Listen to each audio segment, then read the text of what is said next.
So time now to take another look at the Sunday papers. With me this morning are community editor and columnist at The National, Shona Craven, and Matthew Sladlen, presenter and writer. So welcome back to you both.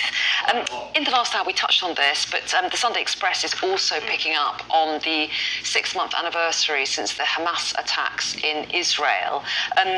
Rishi Sunak in the Sunday Express, toughening his language on this, would you say?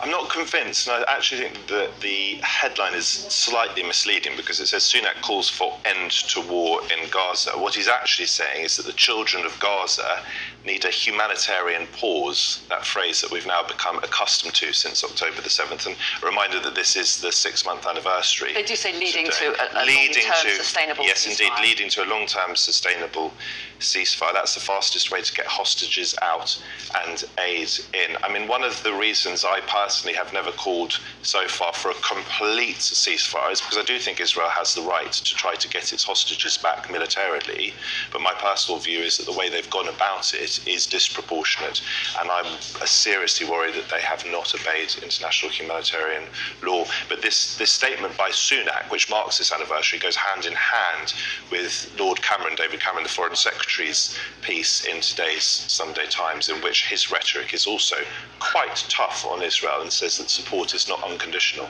Yeah, and we've also seen strong words from the US in recent days as well. Not long after a phone call between Biden and Netanyahu, there was the announcement of new aid routes being opened up by Israel. Do you think that rhetoric makes any difference, Shona?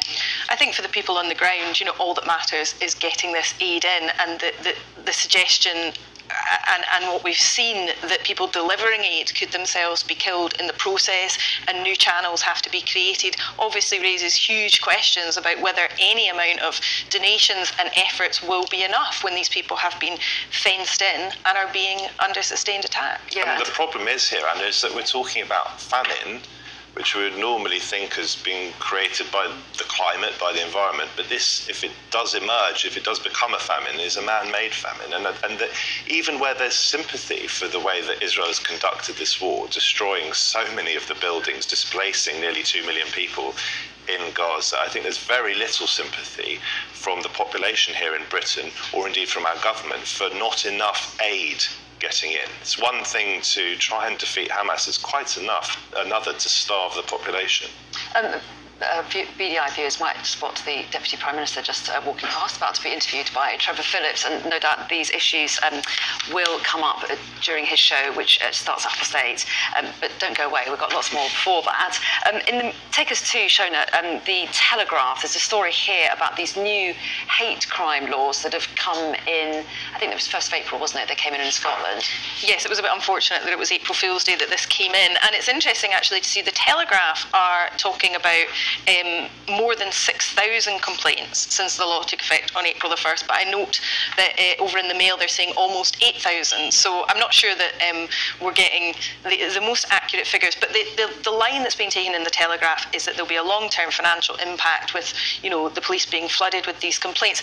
I'm not sure that we will see this sustained level. Obviously there were a lot of people who were objecting to the laws, protesting by making these complaints, and also trying to test the parameters of the law, as we saw with J.K. Rowling posting on X, formerly Twitter, a series of tweets to see if this would meet the threshold. And in that case, what she was specifically testing was whether saying that someone who is male is a man and saying that over a course of posts would be meeting this threshold of stirring up hatred against a group. Because what this does, and the difference between Scotland now and England and Wales, is there are more protected characteristics covered. We've got age, disability, gender identity, in addition to race and the other characteristics that are already covered. So people were trying to test what this would actually mean, because a lot of the discussion around the bill centred on whether it was acceptable to call a male person a man if that's not how they identified. So that's the context of this. It's about a testing of the law. I don't think we can say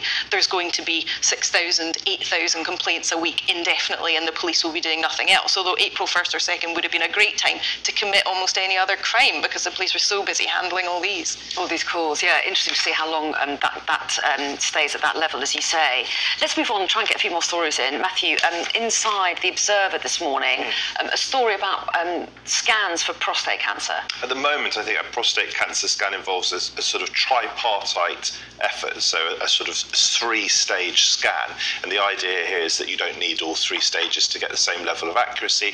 And if you do manage to do it with fewer than 3 stages, that is going to be cheaper, and that is going to mean that more men get seen, and that's got to be a good thing. Yeah, absolutely. The more people can get tested, the better, as you say.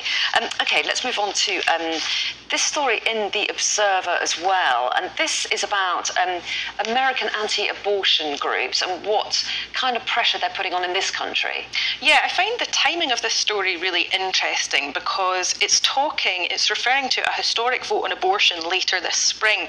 Now, actually, that was expected to happen in March. This is the Criminal Justice Bill, Suella Braverman's bill, which is very wide-ranging, and there are amendments tabled to that relating to the decriminalisation of women seeking abortions, but there's also an amendment to reduce the legal limit. Really quite seismic changes that could be made all at once without people maybe being that aware this is coming up. So it's interesting that this investigation into funding from a hard-right US anti-abortion group is only coming out now, when actually it was expected this would all have happened by now.